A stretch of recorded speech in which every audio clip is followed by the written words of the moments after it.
Hi everyone, welcome to my kitchen. So today you're going to watch me make dinner.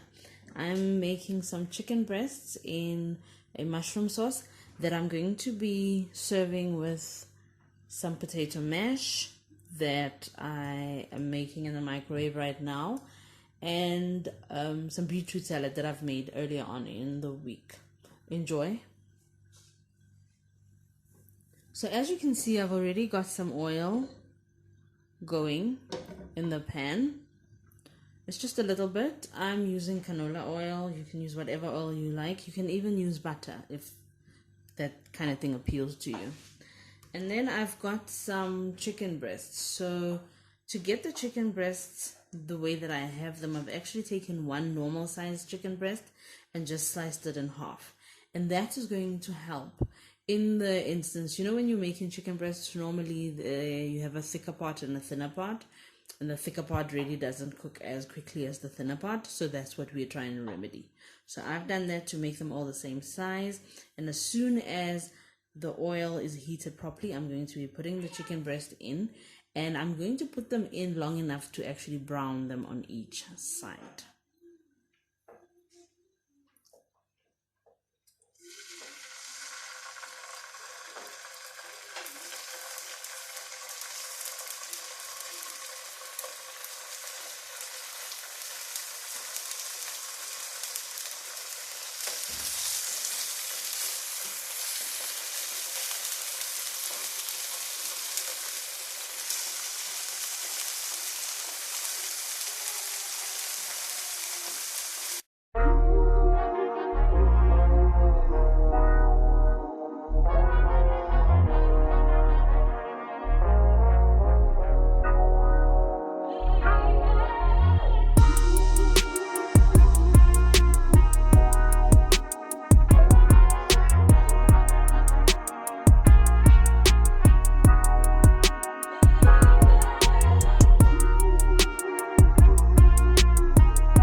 So now I'm going to remove the chicken, and then I'm going to pour a little bit more oil, because now I'm going to start making the sauce. And then I'm going to take the heat down, get a wooden spoon,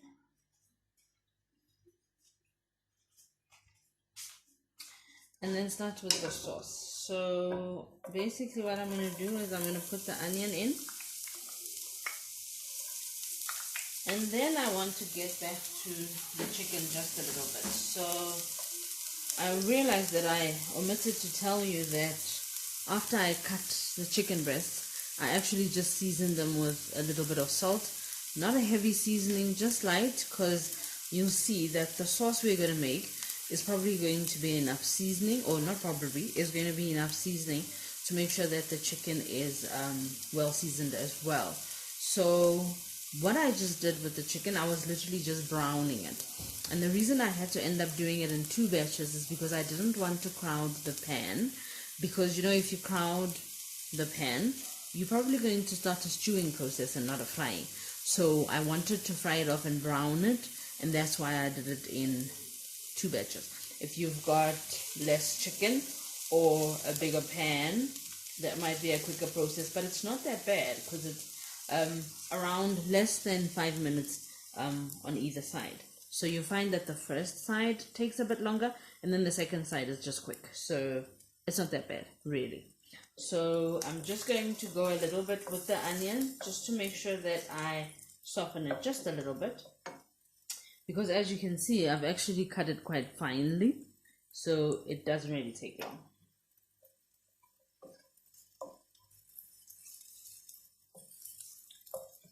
And the reason I put the onion right in the pan where the chicken is because you know all that lovely saltiness that the chicken has left behind, and the little bit of chicken stock type situation that's going on, the little oil that's left over. That's what we want because that's what we're using, along with the little bit of olive oil I just put in to actually cook the rest of the sauce. So in here I've got some garlic. I've just sliced some garlic thinly, and then I've got a knob of butter. Going to put that in, and as always when you're making sauce, as soon as you put the garlic, you need to start moving a bit quicker because garlic burns quite quickly. But raw garlic also tastes funny in food, so let's cook it off.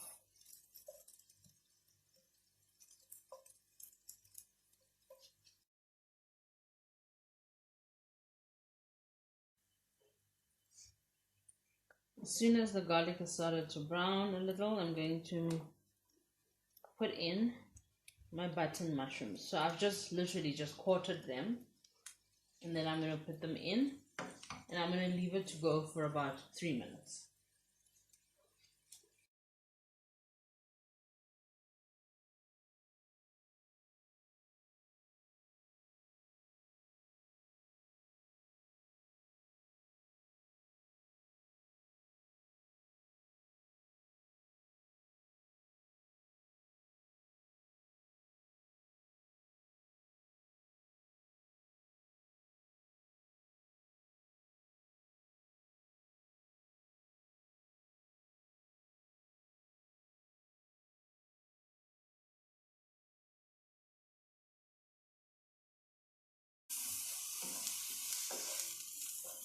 Okay, so my mushrooms are now softer,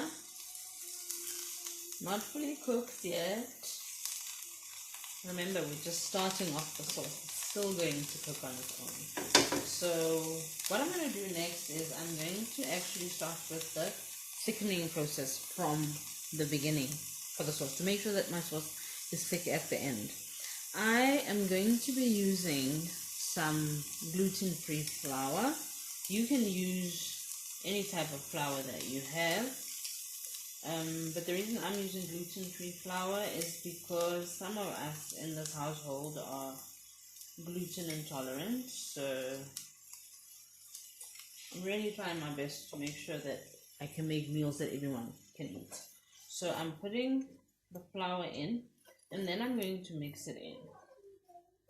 But as you can see, it's not enough flour to make a dumpling in your pan. Don't worry about that. But it's literally just going to coat everything. So when I start to put any liquids in, the liquids are going to just get thicker and thicker as the cooking time goes. And now I'm going to go in with some stock. I had made a cup of pre-made chicken stock. If you've got the liquid stuff, perfect. If you've got the cube stuff, perfect. So if it's the cube, you use 1 cube to 250 mils, and then if you've got the liquid stuff, just use 250 mils of the liquid stuff.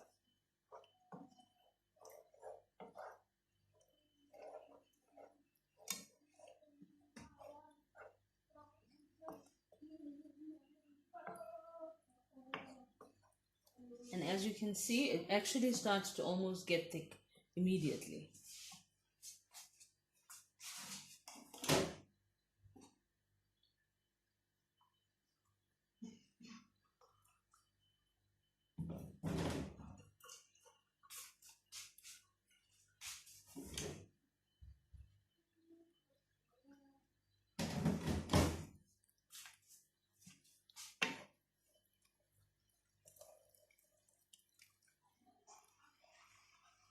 So I decided I don't want my sauce to be so thick.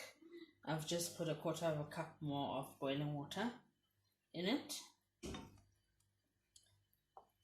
And then I'm going to be pouring in a little bit of cream. So the cream is really just going to be giving me the creaminess in my sauce. Oh yeah, it also changes the color to a boring gray, but don't worry about that. The taste makes up for it. And we are almost ready to put back our chicken. So once we are at this stage, you're almost like, I want to say 10 minutes away from the end, but somewhere very close. So just make sure you take down the heat, which is going to give your sauce enough time to cook. And now you're going to be nestling your chicken breasts in the sauce completely, so all of them. Remember, I did mine in 2 batches when I was frying. Now I'm going to be putting every single one of them in.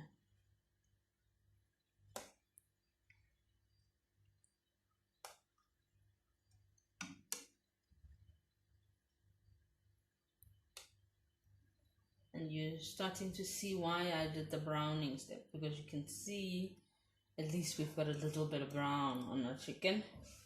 It's not so gray and bland. And the browning also helps to develop the flavor, because that's basically what we're looking for.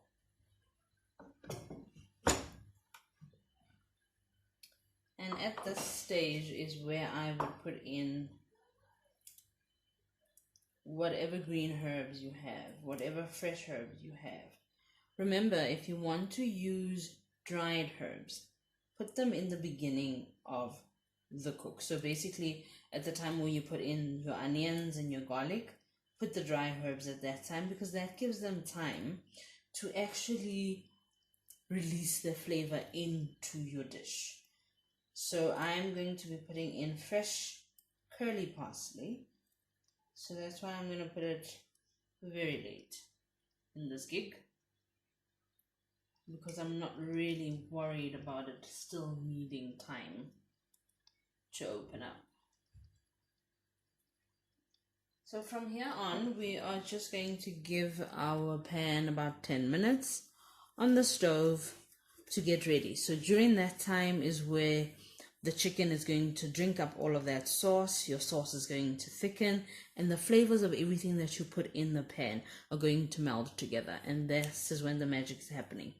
Just remember, very importantly, do not put a lid over this, because what you want is you want the thickening and the hardening to happen. You're really going to appreciate it.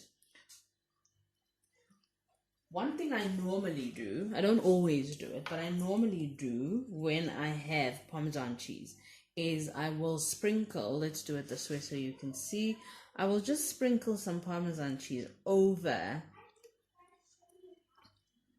the chicken dish, because I love it, the chicken loves it, the family loves it, and it just makes it, it just gives it a different flavor, really. It just gives it a deeper, it just takes the flavor to another dimension, and that's what we're trying to do. So we're going to give it about 10 minutes or so on low heat, so your sauce doesn't split, and to make sure that it thickens and that the chicken takes in all the flavors, the cream, the parsley that you've put in, the butter, the onion, the mushroom taste. We want all of that to meld in. So we're giving it about 10 minutes on the stove, and then we will be ready to dish up.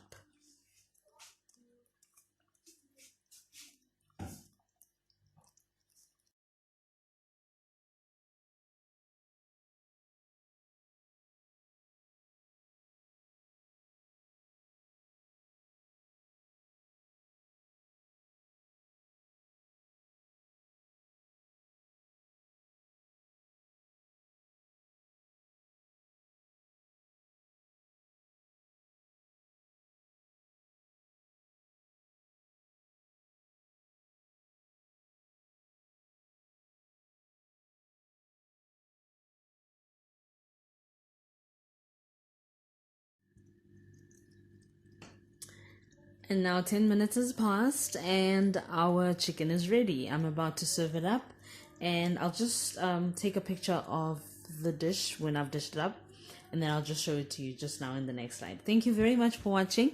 Remember to like the video, leave me a comment, and come back for another one next time. Ciao.